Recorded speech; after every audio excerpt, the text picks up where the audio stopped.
नमस्कार दोस्तों, आप सभी का स्वागत है मेरे यूट्यूब चैनल बिहार बोर्ड तक में।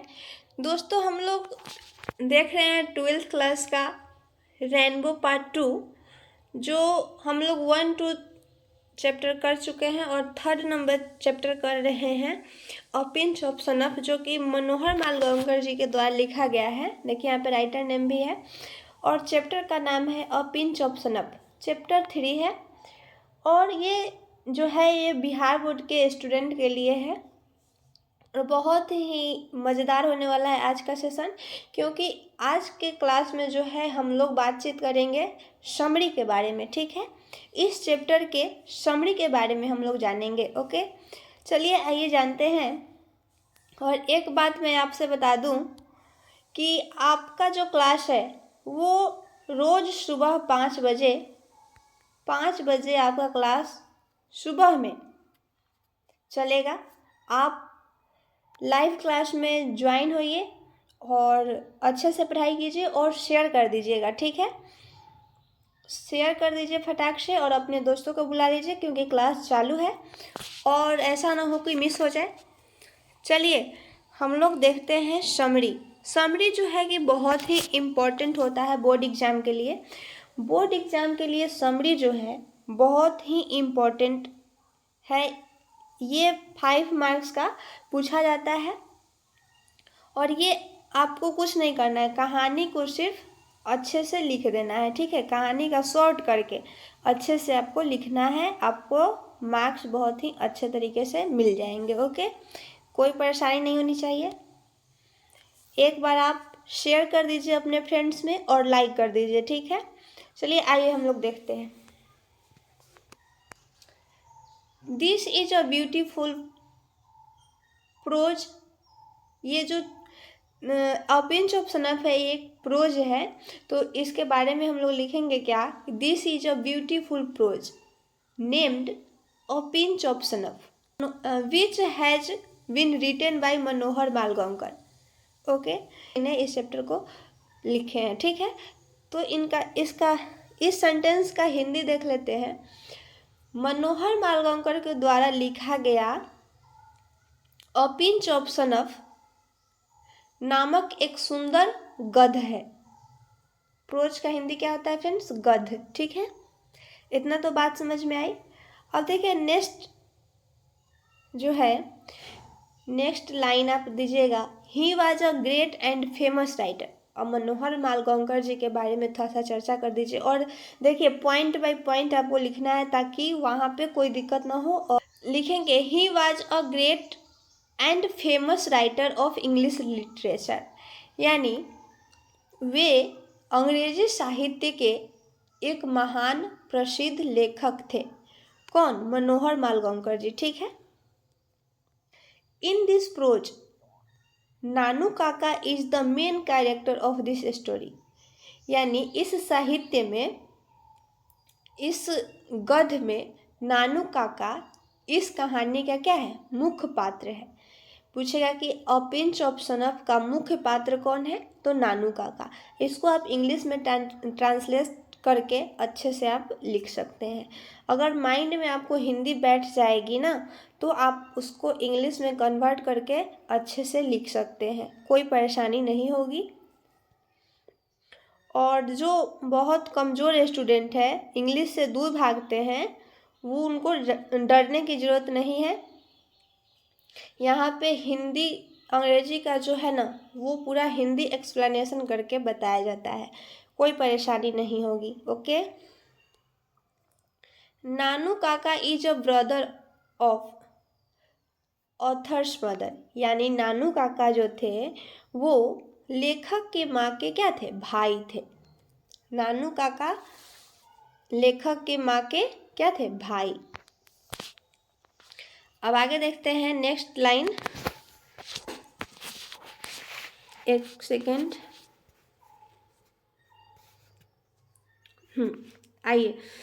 The author did not like him because he was the Lord of his lies, यानी जो लेखक थे, ऑथर थे, उसे पसंद नहीं करते थे। लेखक जो थे वो नानू काका को पसंद नहीं करते थे क्योंकि वे झूठ के स्वामी थे। नानू काका जो थे वो बहुत सारे झूठ यानी बोलते थे, बात को बतंगर बना कर, जैसे देहाती भाषा में कहा जाता है, यानी बात को बढ़ा चढ़ा कर बोलना। ऐसा कौन करते थे? नानू काका किया करते थे और किसी को भी अपने बातों से प्रभावित कर लेते थे। रियल में वैसा नहीं होता था, लेकिन उस बात को मतलब बहुत ही बढ़ा चढ़ा कर बोलकर वो अपना काम सिर्फ निकालना चाहते थे, इसलिए ऑथर उन्हें पसंद नहीं करना चाह रहा था और नहीं करते भी थे। ठीक है, ऑथर कौन है? मनोहर मालगांवकर जी है। ओके, आइए, Nanu Kaka wore old fashion knee length black coat and a red silk pagri. यानी नानू काका ने पुराने ज़माने की, बहुत ही नानू काका जो थे वो पुराने ज़माने की घुटने तक की लंबाई का एक काला कोट और लाल रेशमी पगड़ी अपने सर पर पहनी हुई थी। ठीक है, नानू काका का जो स्टाइल था वो बहुत ही भिन्न था। उन्होंने क्या किया था? एक ब्लैक कोट घुटने भर की लंबाई का पहने हुए थे और सिर पर सिल्क यानी रेशम की लाल पगड़ी बांधी हुई थी। ठीक है, बहुत ही इजी है आपका समरी, ज़्यादा लॉन्ग नहीं गया है। ये आपको माइंड में अच्छे से कर लीजिएगा तो बोर्ड एग्जाम में अच्छे से आप लिख पाइएगा। ओके, याद करने की कोई ज़रूरत नहीं है क्योंकि आपको याद हो जाएगा। 2-3 बार देखिएगा, याद हो जाएगा, क्योंकि बहुत ही इजी लैंग्वेज है। लैंग्वेज जो है वो हार्ड नहीं है। ठीक है,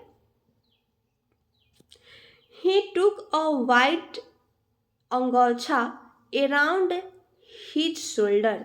देखिए यहाँ पे एक साथ हो गया है, यहाँ तक अंगोछा अराउंड हिज शोल्डर ऐसे होगा, थोड़ा सा मिसप्रिंट हो चुका है, कोई दिक्कत नहीं, आप समझ रहे हैं। चलिए, उसने जो थी यानी कौन? नानू काका ने, उन्होंने अपने कंधे पर एक सफ़ेद अंगोछा लिया था और अपने शोल्डर पर यानी अपने कंधे पर एक सफ़ेद अंगोछा रखा था और उनके जो हेयर थे, यहाँ पे आगे देखिए, his white hair and moustache is very impressive. यानी उनकी जो हेयर थी वो वाइट थी। ठीक है, और उनकी मूछें जो है वो बहुत प्रभावशाली है। ठीक है, नानू काका की हेयर जो था वो वाइट कलर की थी और उनकी मूछें जो है बहुत ही प्रभावशाली थी। अब नेक्स्ट लाइन देखते हैं, he hands to narrator to wait outside. यानी वह बाहर प्रतीक्षा करने के लिए लेखक यानी लेखक की टोकरी सौंप देता है। वो जो थे ना, किसी का बाहर प्रतीक्षा कर रहे थे, तो क्या करते हैं कि एक बास्केट था यानी टोकरी, वो लेखक को सौंप देते हैं। The noise of a kitten from the basket. यानी टोकरी से बिल्ली के बच्चे की शोर सुनाई देता है। टोकरी में क्या रखे थे वो? बास्केट में क्या रखे थे? बिल्ली का बच्चा रखे थे। उसी बास्केट से किसकी आवाज़ आती है? बिल्ली के बच्चा की। ठीक है, he managed second class and third class ticket. He efficiently made fool not only the minister but also the Shika auto dealers. He knew all the tricks for trade. यानी एक सेकेंड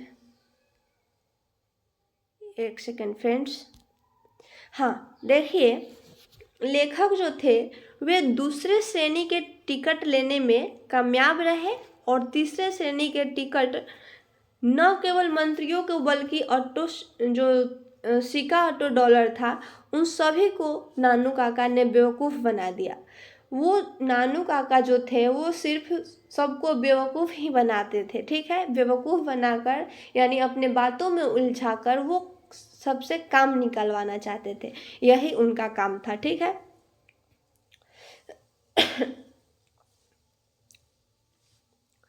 उन्होंने व्यापार के लिए बहुत सारे नए नए तरीका अपनाए, ठीक है। व्यापार के लिए क्या किए, बहुत सारे नए नए तरीका को अपनाए और अपना काम कर लिया। बस कहानी में इतना ही है। अंत में हम लास्ट में एक लाइन लिख देंगे, so this is a beautiful prose, यानी अतः यह एक सुंदर गद्य है, ठीक है। आप किसी भी समरी का जब एंड कीजिए तो लास्ट में ये वाला बात जरूर लिखिएगा। ये अट्रैक्टिव सेंटेंस होता है, this is a beautiful prose, या फिर पोएट्री, अगर पोएट्री का होगा तो मैं उसमें पोएट्री लिखूंगी, आप भी लिखिएगा। इतना तो आप याद रखिएगा। और इस सब को बहुत ही संक्षेप में, बहुत ही कहानी का जो है वो संक्षेप में मैं आपको समरी दी हूँ। ये बहुत ही इजी लैंग्वेज में है, कहीं से कोई परेशानी नहीं होगी अगर आप अच्छे तरीके से समझ गए होंगे तो। कहानी अगर आप समरी लिखते हैं तो पूरा कहानी मत लिखिएगा, उसका सिर्फ मेन पॉइंट को आपको लिखना है, ठीक है। मेन पॉइंट को जब आप लिखिएगा तो वो समझ जाएगा और आपको मार्क्स भी अच्छा देगा, ठीक है।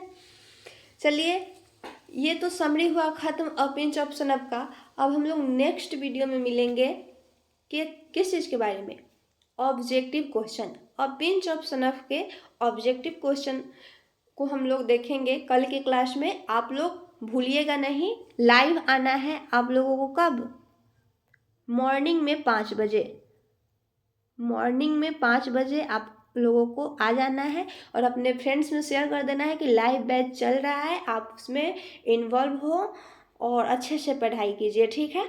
5 बजे आपको एवरीडे, प्रतिदिन चलेगा लाइव बैच, और जो क्लास होगा उसमें आप लाइव चैट ओपन रहेगा।